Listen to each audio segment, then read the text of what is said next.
answers to this puzzle are sitting on the stage.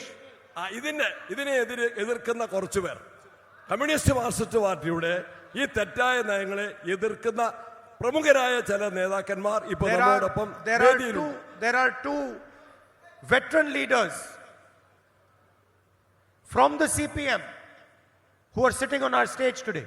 CPM പാർട്ടിയുടെ പ്രമുഖരായ രണ്ട് നേതാക്കന്മാർ ഗോവിന്ദൻ മാസ്റ്ററും കുഞ്ഞികൃഷ്ണനും നമ്മോടൊപ്പം ഈ വേദി പങ്കിടുകയാണ്. Why are they sitting on our stage? എന്തുകൊണ്ടാണ് അവർ നമ്മോടൊപ്പം ഈ വേദിയിൽ സന്നിഹിതരായിട്ടുള്ളത്? Why are they not campaigning for the left front? Why are they not campaigning for the chief minister? എന്തുകൊണ്ടാണ് അവർ മുഖ്യമന്ത്രിയുടെ പാർട്ടിക്ക് വേണ്ടി അവരെ വോട്ട് ചോദിക്കുന്നില്ല? എന്തുകൊണ്ടാണ് അവർ ഇടതുപക്ഷ മുന്നണിക്ക് വേണ്ടി അവർ വോട്ട് ചോദിക്കുന്നില്ല? Because what is today called the left front is actually not a left of center party at all. യഥാർത്ഥ കാരണം എന്താണ്? ഇന്ന് കേരളത്തിൽ ഇടതുപക്ഷം എന്ന് പറയുന്നവര് യഥാർത്ഥ ഇടതുപക്ഷമല്ല, പുരോഗമന ചിന്താഗതിക്കാരല്ല, അവര് വലതുപക്ഷത്തേക്ക് മാറിക്കഴിഞ്ഞിരിക്കുകയാണ്. In fact, the reason they are partnering with the BJP is because they are both corporate parties. രണ്ട് കക്ഷികളും BJPയും മാർക്സിസ്റ്റ് പാർട്ടിയും ഒന്നിച്ച് ചേർന്നുകൊണ്ട് ഈ അവസരവാദപരമായ നിലപാട് ഐക്യജനാധിപത്യ മുന്നണിക്കെതിരെ സ്വീകരിക്കുകയാണ്. They are no longer parties of the people. അവര് ജനങ്ങൾക്കെതിരെയുള്ള നിലപാടുകൾ തന്നെയാണ് പരസ്യമായിട്ട് സ്വീകരിച്ചുകൊണ്ടിരിക്കുന്നത്. And the proof is sitting on the stage here. People who are left-minded are standing here with us today and we are supporting them. യഥാർത്ഥ ഇടതുപക്ഷ ചിന്താഗതിക്കാർ ഈ സ്റ്റേജിലാണ് വരേണ്ടത് എന്നതിന്റെ തെളിവാണ് ഈ രണ്ട് നേതാക്കന്മാർ നമ്മോടൊപ്പം ഇരിക്കുന്നതിന്റെ കാരണം. Now you might ask me, how can I say that the BJP is supporting your chief minister? ഞാൻ ചോദിക്കുന്നു, എങ്ങനെയാണ് BJPക്ക് ഈ മുഖ്യമന്ത്രിയെ എങ്ങനെയാണ് പിന്തുണയ്ക്കാൻ സാധിക്കുന്നത് എന്ന് ഞാൻ ചോദിക്കുകയാണ്. I'll give you two proofs for this. അതിന് രണ്ട് തെളിവുകളുണ്ട്. BJP മുഖ്യമന്ത്രിയെ സഹായിക്കുന്നതിന് വ്യക്തമായ തെളിവുകൾ നമ്മളുടെ മുൻപിലുണ്ട്. The first is, wherever the prime minister goes, he talks about temples, he talks about religion, he talks about God. എവിടെയൊക്കെ പ്രധാനമന്ത്രി സഞ്ചരിക്കുന്നുണ്ടോ അവിടെയൊക്കെ മുഖ്യമന്ത്രിയുടെയും സർക്കാരിന്റെയും പങ്കാളിത്തമുണ്ട്. അവരെല്ലാം പ്രധാനമന്ത്രിയെ പ്രശംസിക്കുന്നവരാണ്. But when he comes to Kerala, he does not raise the issue of Sabrimala temple. പ്രധാനമന്ത്രി കേരളത്തിൽ വരുമ്പോൾ കേരളത്തിലെ ഏറ്റവും രൂക്ഷമായ ശബരിമലയിലെ സ്വർണ്ണക്കൊള്ള ആ വിഷയം പ്രധാനമന്ത്രി സംസാരിക്കുന്നേയില്ല. CPM leaders stole gold from Sabrimala temple, replaced it with brass. No action has been taken against them. And the so-called defender of Hinduism comes to Kerala and says nothing about Sabrimala. CPM നേതാക്കന്മാർ ശബരിമലയിലെ സ്വർണം കട്ടെടുത്തു, അവരെ കേസിൽ കുടുങ്ങി. എന്നാൽ പ്രധാനമന്ത്രിയോ കേന്ദ്ര സർക്കാരോ അവർക്കെതിരായി കമ എന്ന രാഷ്ട്രം മിണ്ടുന്നില്ല. ശബരിമല എന്ന വാക്ക് തന്നെ അവര് ഉപേക്ഷിച്ചിരിക്കുകയാണ്, ഉപയോഗിക്കുന്നില്ല. Because he wants the left front to win the election in Kerala. പ്രധാനമന്ത്രി ആഗ്രഹിക്കുന്നത് ഇടതുപക്ഷം കേരളത്തിൽ ജയിക്കണമെന്നാണ്. അതുകൊണ്ടാണ് അദ്ദേഹം ശബരിമല എന്ന വാക്ക് ഉച്ചരിക്കാൻ മടിക്കുന്നത്. The second proof, whoever attacks the BJP, the RSS, whoever stands in front of them, opposes them, is brutally attacked.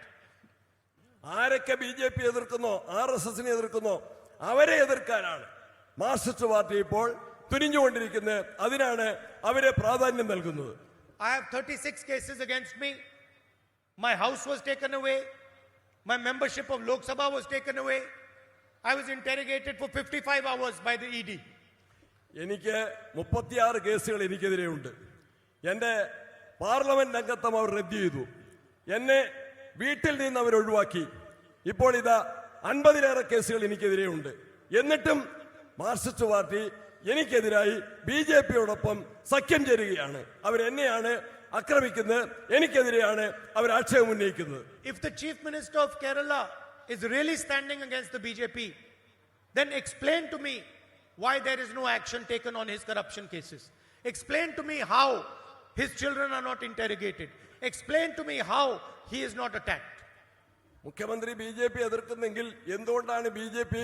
മുഖ്യമന്ത്രിയുടെ മക്കൾക്കെതിരെയുള്ള, കുടുംബാംഗങ്ങൾക്കെതിരെയുള്ള സാമ്പത്തിക ആരോപണ കേസുകളിൽ അദ്ദേഹത്തെ രക്ഷിക്കുന്നത്? എന്തിനാണ് ലാവലിൻ കേസ് പലവട്ടം നീട്ടിക്കൊണ്ടുപോകുന്നത്? മുഖ്യമന്ത്രി കൊടുക്കുന്ന കേസുകളിൽ കേന്ദ്ര ഗവൺമെന്റ് മുഖ്യമന്ത്രിയെ സഹായിക്കുന്ന സമീപനം സ്വീകരിക്കുന്നു. അത് പരസ്യ ബന്ധത്തിന്റെ തെളിവാണ്. The reason is that the BJP wants CPM to be in power over here. Because they know they can control the CPM. They know that they cannot control the UDF and the Congress. ബി.ജെ.പിക്ക് കേരളത്തിൽ CPM-ന്റെ ഭരണം തുടരാനാണ് താല്പര്യം. കാരണം എന്താണ്? അവർക്ക് CPM-നെ നിയന്ത്രിക്കാൻ സാധിക്കും. അവർക്കറിയാം, അവർക്കൊരിക്കലും കോൺഗ്രസിനെയോ UDF-നെയോ നിയന്ത്രിക്കാൻ ബി.ജെ.പിക്ക് കഴിയില്ല എന്ന് അവർക്ക് നന്നായിട്ട് അറിയാം.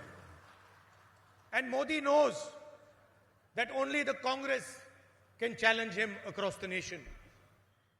The CPM can never challenge Narendra Modi across the nation. മോഡിക്ക് നന്നായി അറിയാം, കോൺഗ്രസിന് മാത്രമാണ് ഇന്ത്യ രാജ്യത്ത് നരേന്ദ്രമോദിയെ എതിർക്കാൻ, മതേതരത്വത്തെ സംരക്ഷിക്കാൻ സാധിക്കുന്നത്. ഇന്ത്യൻ നാഷണൽ കോൺഗ്രസിന് മാത്രമാണ്. CPM-ന് അതിന് കഴിയില്ല എന്ന് നരേന്ദ്രമോദിക്ക് നന്നായിട്ടറിയാം. You are all aware of the deal that Narendra Modi signed with Donald Trump, the so-called India-US trade deal. നിങ്ങൾക്കറിയാം, അമേരിക്കയുമായിട്ട് നരേന്ദ്രമോദി ഉണ്ടാക്കിയിരിക്കുന്ന വ്യാപാര കരാർ അത് രാജ്യത്തിന്റെ താല്പര്യങ്ങൾക്കെതിരാണ്. നിങ്ങൾക്ക് ആ കാര്യം നന്നായിട്ടറിയാം. Essentially, Narendra Modi has signed away India's future to America. India രാജ്യത്തിന്റെ ഭാവിക്കെതിരെയാണ് നരേന്ദ്രമോദി ഇത്തരത്തിൽ അമേരിക്കയുമായി ഒരു തെറ്റായ കരാറിൽ ഏർപ്പെട്ടിട്ടുള്ളത്. He has done 3 or 4 things from which India will really struggle to recover. 2-3 കാര്യങ്ങൾ അദ്ദേഹം ചെയ്തിട്ടുണ്ട്.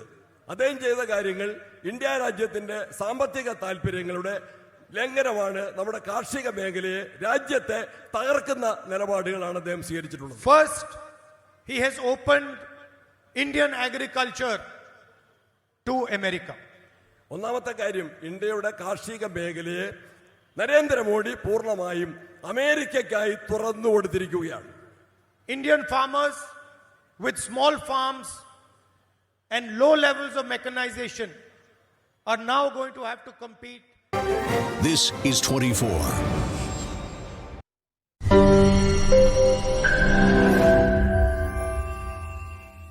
ലോകത്തെവിടെയായാലും ഏത് സമയത്തും 24 വാർത്തകളും ഓഗ്മെന്റഡ് റിയാലിറ്റി പാക്കേജുകളും എക്സ്പ്ലെയിനറുകളും വിശദമായി കാണാൻ ഞങ്ങളുടെ യൂട്യൂബ് ചാനൽ നിങ്ങൾക്ക് സബ്സ്ക്രൈബ് ചെയ്യാം.